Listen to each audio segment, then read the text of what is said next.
Now, during the past 100 to 200 years, there's been a lot of talk about survival of the fittest. Now, it seems this topic is very evident. We can see it in nature. We can even see it in human nature. However, we rarely stop to think that there might be more than one way to survive. In fact, there are three, and we must pick from one of these the way of survival we will choose to embrace. The first is personal survival. The second, purposeful survival. And then the third is inter-purposeful survival. So let's start with the basic, personal survival. Now, everybody recognizes that at some point it is right to kill if our survival is threatened. All cultures have some kind of law protecting people that kill in order to preserve their own survival. We don't need to know why we're surviving. We just sense that it is right to preserve our personal survival. Now, this is neither good nor evil. It is simply the most basic form of survival that we can choose to embrace. But since we're human beings and we always strive for more, we desire something greater than simply personal survival. And that leads us to purposeful survival. So the question becomes, if I survive, what do I survive for? We need to know the purpose of our survival, and this is a higher, richer form of survival. In human culture, there are incredible stories of people surviving just unimaginable things, torture, near-death experiences. How did they do it? Well, they inspired their mind, heart, and body to survive with a grand purpose. Now, it doesn't have to be complex. It could be as simple as a loved one. They want to live, they want to survive to be with their loved one. It can be an ideal, an idea that they have, that they believe in, that they need to survive for that ideal. And it inspires their mind, heart, and body to do incredible feats of survival. So that is a form of richer survival. It's not just personal survival. We know why we must survive. It is purposeful in its nature. However, there is a third form, the form that we all aspire to achieve, and that is inter-purposeful survival. So what is this? What is inter-purposeful survival? Well, it is having a purpose that is so grand that by fulfilling our purpose, we fulfill the purpose of others around us.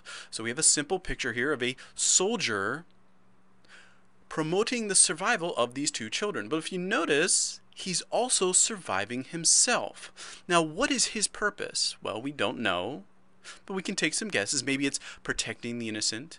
Maybe his purpose is to secure the lifelong experience of these children. But it has to be something personal to him. He sees himself as something, someone. He has a purpose in protecting these children. And by having a purpose like that, he protects also the purpose of these little ones. That is an inter-purposeful survival. He survives, they survive, and together, the three of them now are continuing their purposeful existence.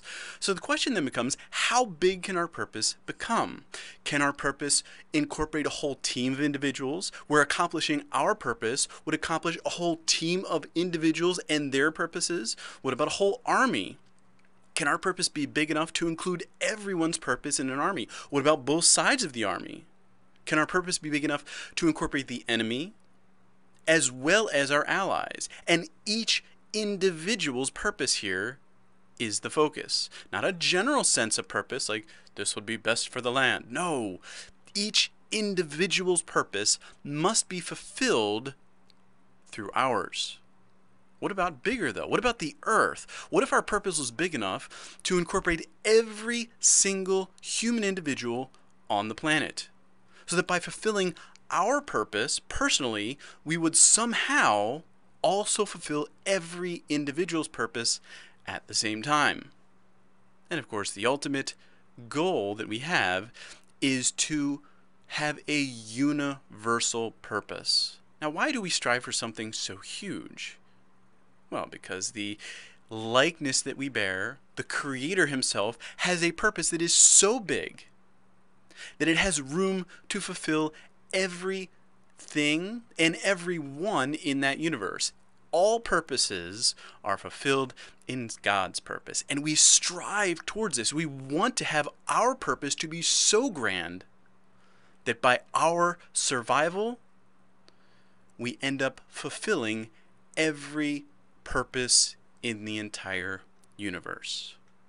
So we can see then that the fittest survival leads to the fulfillment of everyone's purpose. Now, in conclusion to this idea, we have to kind of stop and think, where does purpose come from? One of the traditional understandings is that you have to go to God, get His grand purpose, and then kind of find where you fit.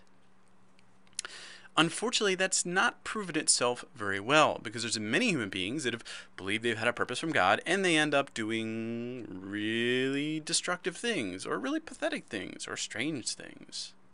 So there's another option. Instead of looking to God or waiting for God to endow us with this divine purpose, we simply start creating a purpose. To the best of our ability, the largest purpose that we can create, and strive towards His universal purpose.